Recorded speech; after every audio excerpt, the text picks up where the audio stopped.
ವಾಯು ಮಾಲಿನ್ಯ ನಿಯಂತ್ರಣ ಜಾಗೃತಿ. ನ್ಯೂಸ್5ಗೆ ಸ್ವಾಗತ. ಬೇಲೂರು ಚನ್ನಕೇಶ್ವರ ದೇವಸ್ಥಾನ ಮುಂಭಾಗದಲ್ಲಿ ಸಕಲೇಶಪುರ ಪ್ರಾದೇಶಿಕ ಸಾರಿಗೆ ಕಚೇರಿ ವತಿಯಿಂದ ವಾಯು ಮಾಲಿನ್ಯ ನಿಯಂತ್ರಣ ಮಾಸಾಚರಣೆ ಕಾರ್ಯಕ್ರಮ ಸಹಾಯಕ ಪ್ರಾದೇಶಿಕ ಅಧಿಕಾರಿ ಎಸ್ಎನ್ ಮಧುರಾ ನಡೆಸಿಕೊಟ್ಟರು. ಈ ಒಂದು ಕಾರ್ಯಕ್ರಮದಲ್ಲಿ ಮಾತನಾಡಿ, ಭಾರತ ಸರ್ಕಾರ ಮತ್ತು ಕರ್ನಾಟಕ ಸರ್ಕಾರ ಮತ್ತು ಸರ್ವೋಚ್ಚ ನ್ಯಾಯಾಲಯದ ಆದೇಶದಂತೆ ಈ ತಿಂಗಳು ವಾಯು ಮಾಲಿನ್ಯ ನಿಯಂತ್ರಣ ಜಾಥಾ ಕಾರ್ಯಕ್ರಮ ಹಮ್ಮಿಕೊಳ್ಳಲಾಗಿದೆ. ಜನಜಾಗೃತಿ ವರ್ಷದಲ್ಲಿ ಒಂದು ದಿನ ಮಾಡಿದ್ರೆ ಸಾಲದು. ನಮಗೆ ಎಲ್ಲರಿಗೂ ಇರೋದು ಒಂದೇ ಭೂಮಿ, ಇದನ್ನು ರಕ್ಷಿಸಿಕೊಳ್ಳುವುದು ನಮ್ಮೆಲ್ಲರ ಹಕ್ಕು. ವಾಯು ಮಾಲಿನ್ಯ ತಡೆಯಲು ಅತಿ ಹೆಚ್ಚಾಗಿ ಮರಗಳನ್ನು ಬೆಳೆಸಬೇಕು. ಹಾಗೆ ಪರಿಸರಕ್ಕೆ ಪೂರಕವಾಗಿ ವಾಹನಗಳನ್ನು ಬಳಸಬೇಕು. ಒಂದು ಮನೆಗೆ ಒಂದು ವಾಹನ ಬಳಸಿ ಅತಿ ಹೆಚ್ಚು ಸಾರ್ವಜನಿಕ ಸಂಪರ್ಕ ವಾಹನ ಬಳಸಬೇಕು ಅಂತ ಹೇಳಿದರು.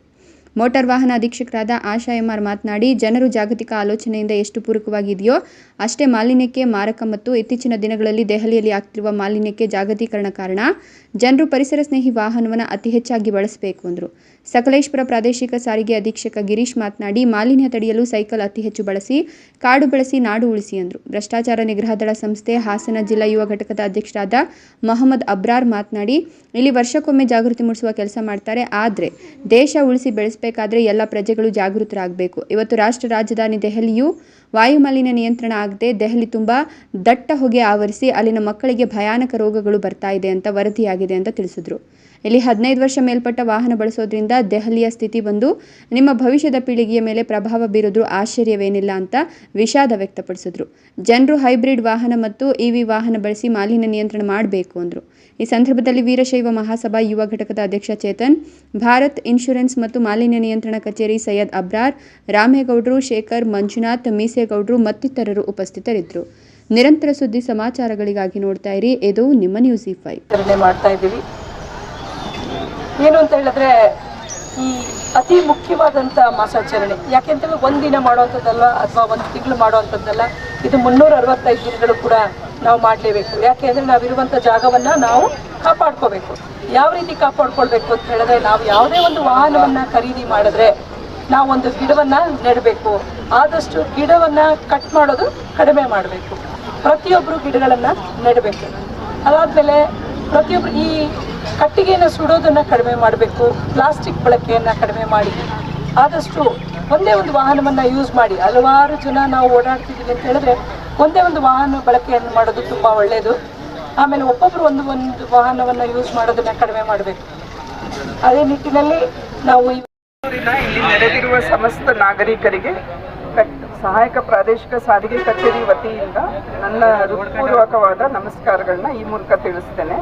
ನಾವು ಇಂದು ಇಲ್ಲಿ ಬೇಲೂರಿನ ಪೂಜ್ಯ ಚನ್ನಕೇಶ್ವರ ದೇವಾಲಯದ ಮುಂದೆ ಸೇರಿದ್ದೇವೆ. ಕಾರಣ, ಈ ತಿಂಗಳು ನಾವು ಭಾರತ ಸರ್ಕಾರ, ಕರ್ನಾಟಕ ಸರ್ಕಾರ ಹಾಗೂ ಮಾನ್ಯ ಸರ್ವೋಚ್ಚ ನ್ಯಾಯಾಲಯದ ಆದೇಶದಂತೆ ನವೆಂಬರ್ ತಿಂಗಳನ್ನು ಪ್ರತಿ ವರ್ಷ ನಾವು ವಾಯು ಮಾಲಿನ್ಯ ನಿಯಂತ್ರಣ ಜಾಗೃತಿ ಮಾಸಾಚರಣೆಯಾಗಿ ಆಚರಿಸ್ತಾ ಇದ್ದೇವೆ.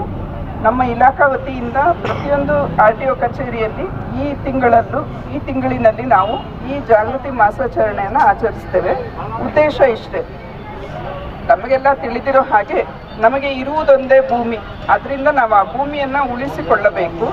ಮತ್ತು ನಾವು ಇವತ್ತು ಏನು ವಾಯು ಮಾಲಿನ್ಯದಿಂದ ಆಗುವ ದುಷ್ಪರಿಣಾಮಗಳನ್ನ ಪ್ರತಿಯೊಬ್ಬರು ಪ್ರತಿ ಜಿಲ್ಲೆಯಲ್ಲಿ, ತಾಲೂಕಿನಲ್ಲಿ, ಊರಿನಲ್ಲಿ ನಾವು ಅನುಭವಿಸ್ತಾ ಇದ್ದೇವೆ ಅದರ ದುಷ್ಪರಿಣಾಮಗಳನ್ನು.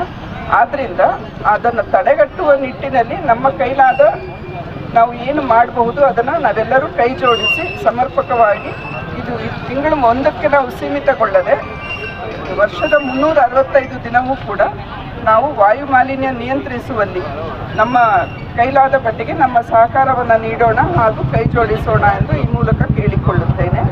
ತಮಗೆಲ್ಲ ತಿಳಿದಿರೋ ಹಾಗೆ ನಮಗೆ ಶುದ್ಧವಾದ ಆಮ್ಲಜನಕ ಅತಿ ಮುಖ್ಯ.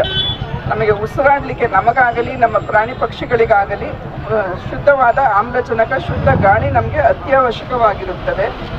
ಆದರೆ ವಿವಿಧ ಕಾರಣಗಳಿಗಾಗಿ ಈಗ ನಾವೇನು ಆಧುನೀಕರಣದ ಕಡೆಗೆ ಹೊರಡ್ತಾ ಇದ್ದೀವಿ, ಅದರಲ್ಲಿ ನಮಗೆ ತುಂಬ ತಮಗೆಲ್ಲ ತಿಳಿದಿರೋ ಹಾಗೆ ಭೂಮಿಗೆ ನಾವು ರೈತರು ಬೆಳೆಯನ್ನು ಬೆಳಿಲಿಕ್ಕೆ, ಒಳ್ಳೆ ಫಸಲನ್ನು ಪಡಿಲಿಕ್ಕೆ ಅತ್ಯಂತ ಹೆಚ್ಚು ಇತ್ತೀಚೆಗೆ ಪೆಸ್ಟಿಸೈಡ್ಸ್ ಇರ್ಬೋದು, ಇನ್ಸೆಕ್ಟಿಸೈಡ್ಸ್ ಇರ್ಬೋದು, ಇದನ್ನೆಲ್ಲ ಉಪಯೋಗಿಸ್ತಾ ಇದ್ದಾರೆ.